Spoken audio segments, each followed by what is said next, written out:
आज का हमारा टॉपिक है चक्रवात एवं प्रतिचक्रवात, साइक्लोन्स एंड एंटी साइक्लोन्स। तो बने रहिए हमारे साथ। इस पूरे वीडियो में आपको बहुत जानकारी मिलने वाली है। पृथ्वी के धरातल पर नियमित रूप से कुछ पवनें चलती हैं, जैसा कि आप सभी जानते हैं। किंतु इन पवनों के अतिरिक्त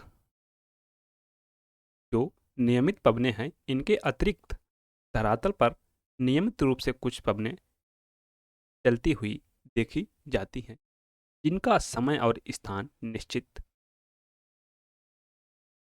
इनमें चक्रवात एवं प्रतिचक्रवात मुख्य हैं। चक्रवात साइक्लोन्स सामान्यतः चक्रवात निम्न वायुदाब का केंद्र होता है। केंद्र से बाहर की ओर सभी और वायुदाब बढ़ता जाता है। यहां पवनें बाहर से केंद्र की ओर बहती है। उत्तरी गोलार्ध में एक घड़ी की सुइयों के विपरीत अब जो इनकी दिशा होती है वह है उत्तरी गोलार्ध में घड़ी की सुइयों को विपरीत तथा दक्षिणी गोलार्ध में घड़ी की सुइयों के अनुकूल चलती है। उत्तरी गोलार्ध में घड़ी की सुई के विपरीत हवाएं चलती हैं और दक्षिणी गोलार्ध में घड़ी की सुइयों के अनुकूल चलती हैं। मध्य अक्षांशों में 35 से 65 डिग्री उत्तरी तथा दक्षिणी अक्षांशों के बीच आने वाले चक्रवात शीतोष्ण कटिबंधीय चक्रवात तथा उष्ण कटिबंध में महाद्वीपों के पूर्वी किनारों पर 15 से 30 डिग्री उत्तरी तथा दक्षिणी अक्षांशों के मध्य आने वाले चक्रवात उष्ण कटिबंधीय चक्रवात कहलाते हैं। 35 से 65 तक में जो चक्रवात आते हैं उन्हें क्या कहते हैं? शीतोष्ण चक्रवात। और 15 से 30 डिग्री उत्तरी तथा दक्षिणी अक्षांशों के मध्य आने वाले चक्रवात उष्णकटिबंधीय चक्रवात कहलाते हैं। आगे इनका अलग अलग विवरण प्रस्तुत है। साधारणतः शीतोष्ण चक्रवात अंडाकार होते हैं।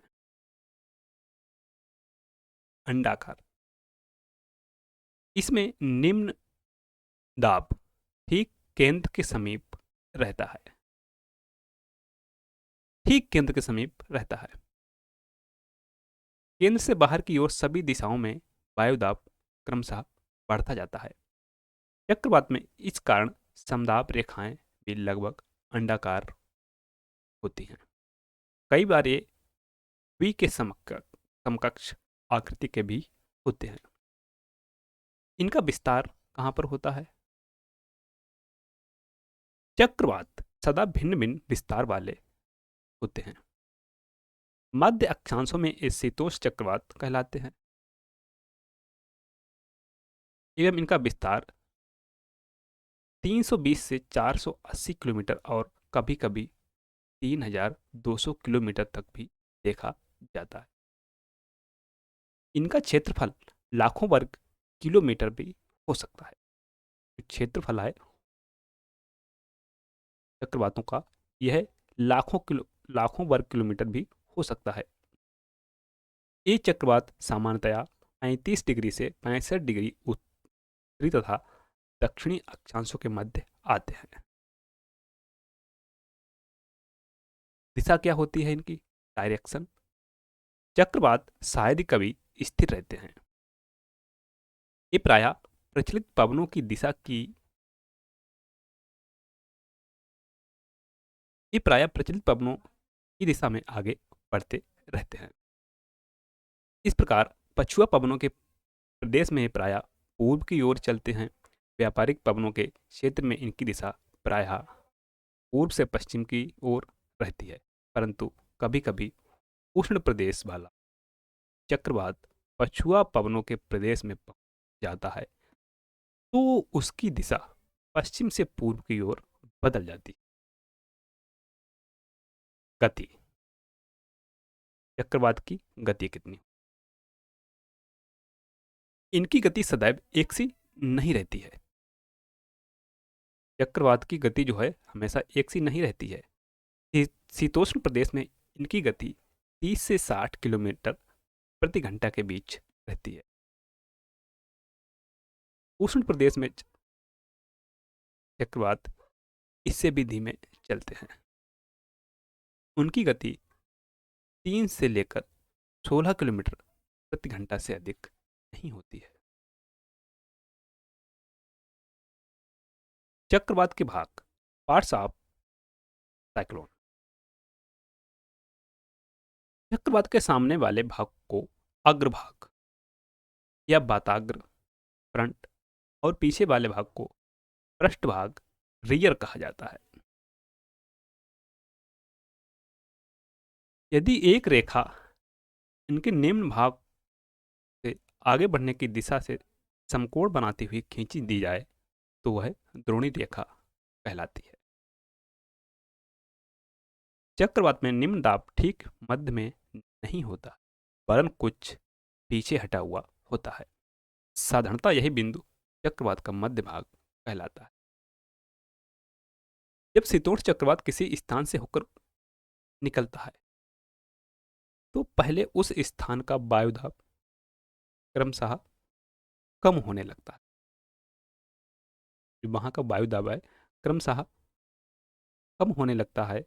वायुदाब में कमी उस समय तक होती रहती है जब तक कि चक्रवात का केंद्र उस स्थान तक नहीं पहुंच जाता। इसके पश्चात पुनः वायुदाब बढ़ने लगता है। अपने विंड्स, ऐसे चक्रवात में निम्न दाब केंद्र के समीप स्थित रहता है। इस कारण सभी दिशाओं से पवनें भीतर केंद्र की ओर बहती हैं, किंतु फैरल के नियमानुसार ये पवनें सीधी केंद्र तक नहीं पहुंचती। उत्तरी गोलार्ध में पवनें दाईं ओर तथा दक्षिणी गोलार्ध में ये पवनें बाईं ओर मुड़ जाती हैं। अतः ये केंद्र तक पहुंचने की अपेक्षा उसकी परिक्रमा करने लगती हैं। चक्रवात के अग्रभाग में पवनें दक्षिण की ओर से बहती हैं, अतः ये गर्म और आर्द्र होती हैं, किंतु पृष्ठभाग में ये उत्तर से चलती हैं। इस कारण शुष्क और ठंडी होती हैं। चक्रवात में ऊपर उठती हुई हवाएं मुख्यतः अग्रभाग की ओर बहती हैं।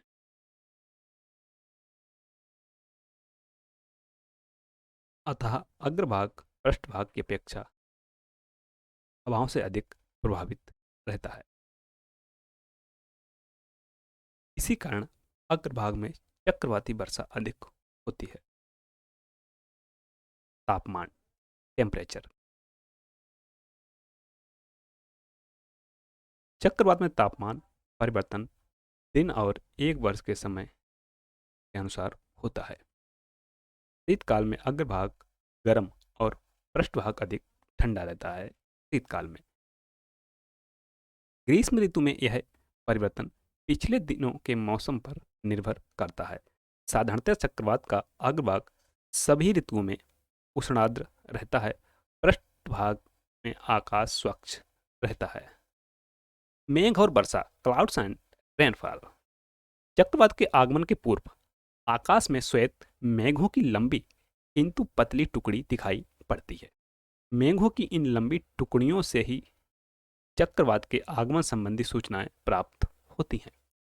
मेघों की टुकड़ियां प्रायः एक दूसरे के समानांतर होती हैं, परंतु दृष्टिभेद के कारण ये सब क्षितिज से ऊपर उठती हुई मालूम पड़ती हैं। चक्रवात ज्यों ज्यों समीप आता है, मेघ फैलते और घने होते जाते हैं। अंततः कुछ ही समय में संपूर्ण आकाश में छा जाते हैं और धीमे धीमे बौछार करने लगते हैं। समय समय वर्षा की मात्रा बढ़ जाती है और वायु तीव्र हो उठती है। चक्रवात के अग्रभाग में घनघोर वर्षा होती है। अग्रभाग में घोर वर्षा होती है और प्रचंड वायु के झोंके आते हैं। पृष्ठभाग में भिन्न भिन्न स्थानों पर भिन्न वायु दशा पाई जाती है। मेघ पीछे हटते समय कभी कभी जोर से गर्जना करते हैं और विद्युत चमकती है। शीतल वायु के आने से तापमान एकदम गिर जाता है, जिससे वर्षा हो जाती है। ये सब दशाएं चक्रवात के अंत की सूचक होती हैं। चक्रवात के निकल जाने पर मेघ शीघ्र ही हटने लगते हैं और आकाश फिर से स्वच्छ हो जाता है। शीतोष्ण चक्रवातों की उत्पत्ति से होती है। Origin of temperate cyclones. चक्रवाती चक्रवातों की उत्पत्ति के संबंध में भिन्न भिन्न विज्ञानवेत्ता समय समय पर अपने मत प्रकट करते रहे, किंतु नॉर्वे निवासी जर्कनीज का मत ही सर्वमान्य है। जर्कनीज ने प्रथम महायुद्ध के समय ध्रुवीय वाताग्र सिद्धांत पोलर फ्रंट थ्योरी का प्रतिपादन किया था। इस सिद्धांत के अनुसार शीतोष्ण चक्रवात की उत्पत्ति दो भिन्न ताप वाली वायु राशियों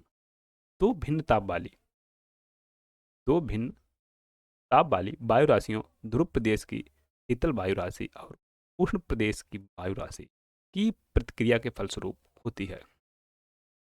शीतोष्ण कटिबंध में ध्रुवों से आने वाली शीतल वायु और उष्ण प्रदेशों से आने वाली उष्ण वायु दोनों आपस में मिलती हैं। कभी कभी उष्ण वायु का कुछ भाग इनकी सीमा पर पृथक्करण लाइन ऑफ डिसकंटिन्यूटी को पार कर शीतल वायु में घुसने की चेष्टा करता है। इसी से वाताग्रों एवं प्रतिचक्रवातों की उत्पत्ति होती है। पियर केनस ने इसमें सुधार की नई संकल्पना तरंग सिद्धांत वेव थ्योरी प्रस्तुत की। शीतोष्ण चक्रवातों के प्रदेश रीजन्स ऑफ टेम्परेट साइक्लोन्स। कौन कौन से इसके क्षेत्र हैं शीतोष्ण चक्रवातों के? विश्व में 30 डिग्री से 40 डिग्री अक्षांशों के मध्य महाद्वीपों के पश्चिमी भाग में चक्रवात केवल शीत ऋतु में ही चला करते हैं, परंतु 40 डिग्री से 60 डिग्री अक्षांशों के बीच ये चक्रवात साल भर पछुआ पवनों की पेटी में चलते हैं। पछुआ पवनें पश्चिम से पूर्व की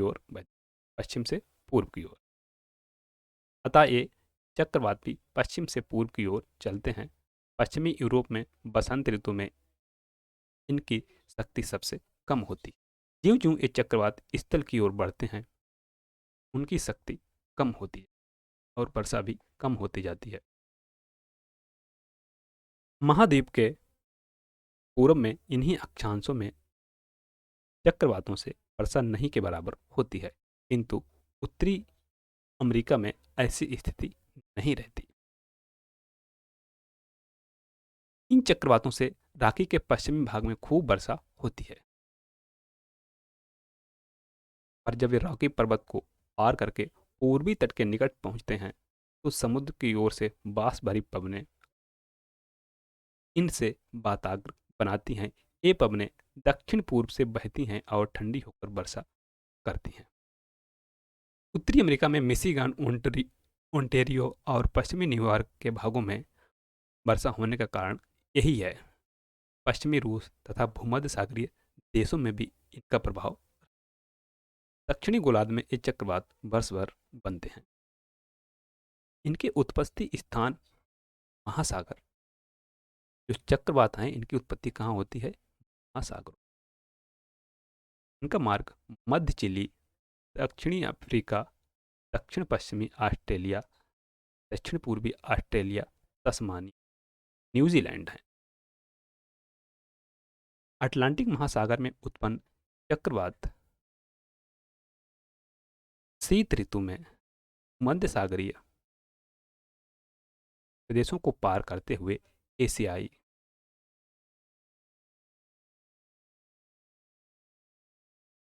प्रदेश में प्रवेश करते हैं और यहाँ ईरान, इराक, अफगानिस्तान और पाकिस्तान को पार करते हुए उत्तरी भारत में अपना प्रभाव दिखाते हैं।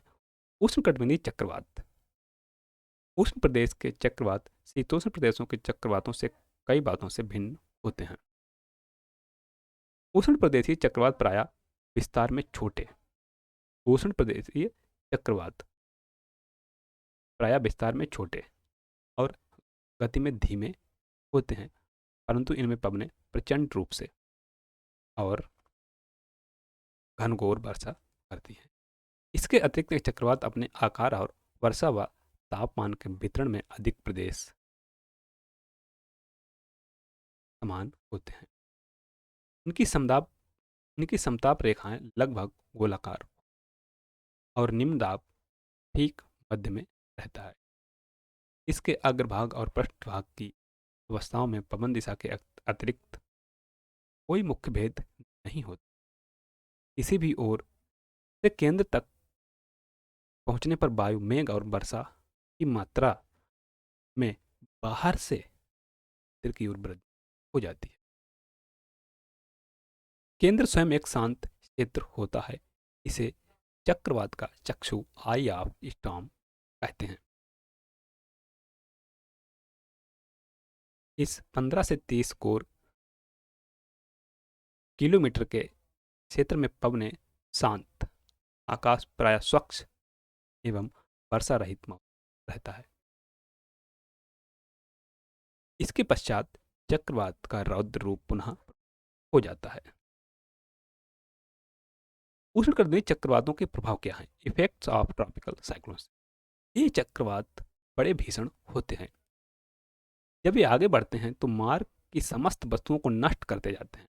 सागरों में निरंतर रौद्र बने रहते हैं, जिनसे बड़ा ही विनाशकारी प्रभाव पड़ता है। इसके कारण सागर में ऊंची ऊंची लहरें उठती हैं और जहाज़ों को भी भारी क्षति होती है। सागर में उठी हुई लहरें कभी कभी तट पर आकर फैल जाती हैं। इन पवनों की गति 80 से 200 किलोमीटर रहने से 10 से 15 मीटर ऊंची लहरें तट से टकराकर भारी वर्षा के साथ प्रलय मचा देती हैं। ऐसे चक्रवात प्रायः उन स्थानों पर उत्पन्न होते हैं जहां जल और स्थल की विभिन्न वायु राशियां आपस में मिलती हैं। ये चक्रवात उत्तर मानसून समय उत्तरी गोलार्ध में अक्टूबर नवंबर तथा पूर्व मानसून समय उत्तरी गोलार्ध में अप्रैल मई में आते हैं। इन चक्रवातों के प्रमुख प्रदेश एशिया के दक्षिण पूर्वी भाग, चीन सागर और बंगाल की खाड़ी, उत्तरी अमेरिका का दक्षिण पूर्वी भाग, मैक्सिको की खाड़ी तथा कैरेबियन सागर हैं। इसके अतिरिक्त न्यू फाउंडलैंड, दक्षिण चीन, थाईलैंड, म्यांमार, जापान और पश्चिमी द्वीप समूह भी ऐसे पश्चिमी द्वीप समूह भी अधिकतर ऐसे चक्रवात आया करते हैं। इसी भांति मेडागास्कर व मोजाम्बिक तट पर भी ये कभी कभी आते हैं। इन चक्रवातों का कोई निश्चित मार्ग नहीं होता है। ये विषुवत रेखा और 15 डिग्री अक्षांशों के बीच निश्चित दिशा की ओर चलते हैं। 15 से 30 डिग्री अक्षांशों के बीच का मार्ग बड़ा अनिश्चित रहता है, किंतु उत्तरी गोलार्ध में प्रायः उत्तर की ओर तथा दक्षिणी गोलार्ध में दक्षिण की ओर चला करते हैं। इन चक्रवातों का व्यास 160 से 320 किलोमीटर तक होता है। अपने उद्गम से पश्चिम की ओर ये 16 से 24 किलोमीटर प्रति घंटा की 30 डिग्री अक्षांशों तक चलते हैं। भिन्न भिन्न स्थानों पर इन चक्रवातों को भिन्न भिन्न नाम पुकारा जाता है। अगर चीन में देखें तो इन्हें चीन में टाइफून, मैक्सिको की खाड़ी एवं पश्चिमी द्वीप समूह हरिकेन, उत्तर पश्चिमी ऑस्ट्रेलिया के तट पर विली विलीज, दक्षिण पूर्वी अफ्रीका के तट पर इन्हें टारनेडो एवं बंगाल की खाड़ी में तूफान को चक्रवात कहते हैं। नेक्स्ट है प्रतिचक्रवात, एंटी साइक्लोन्स। प्रतिचक्रवात उच्च दाब का ऐसा क्षेत्र है जिसके केंद्र में उच्च वायु दाब होता है। केंद्र में उच्च वायु दाब होता है। यह परिधि की प्रतिचक्रवात की ओर हटता जाता है। यह परिधि की प्रतिचक्रवात की ओर हटता जाता है। इसकी समदाब रेखाएं भी लगभग गोलाकार। सबसे अधिक दाब वाली रेखा मध्य में होती है। प्रतिचक्रवातों का कोई निर्दिष्ट पथ नहीं होता। ये किसी भी दिशा की ओर स्वतंत्र रूप से बढ़ सकते हैं।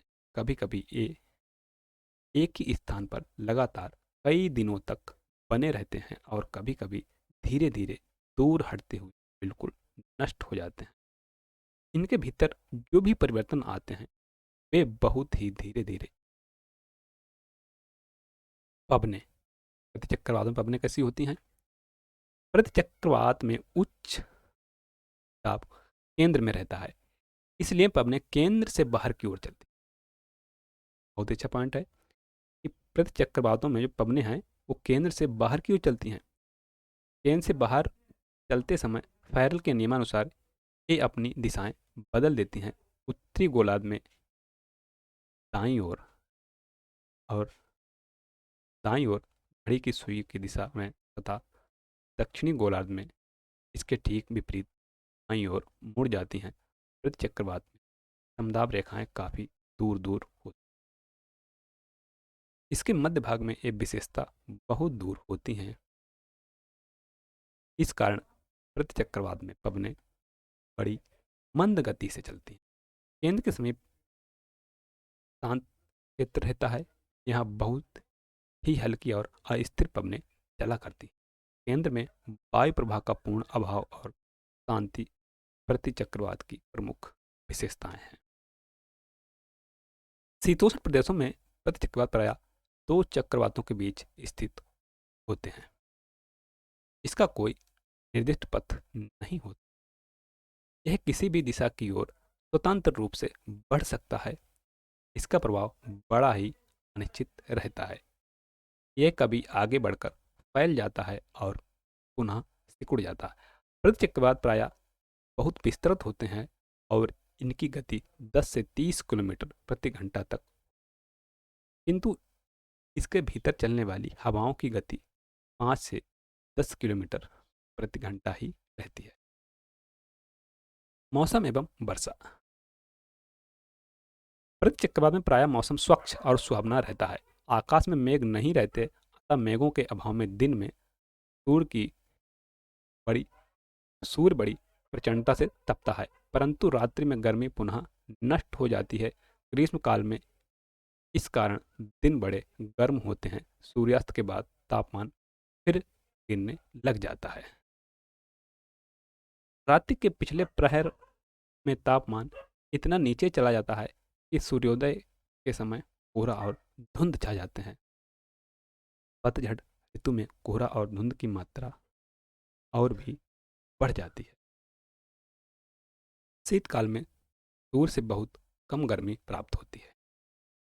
रात्रि लंबी लंबी होती हैं, जिससे तापमान गिर जाता है और परिणाम स्वरूप पाला गिरता है और कभी घना कोहरा छा जाता है, जो कभी कभी कई दिनों तक लगातार बना रहता है। उत्तरी भारत के पंजाब, हरियाणा, राजस्थान, उत्तर प्रदेश आदि राज्यों में शीतकाल में प्रतिचक्रवातों से वर्षा तथा ओलावृष्टि होती है। कभी कभी कई सप्ताह तक मौसम अति ठंडा एवं फुहारों वाला हो जाता है।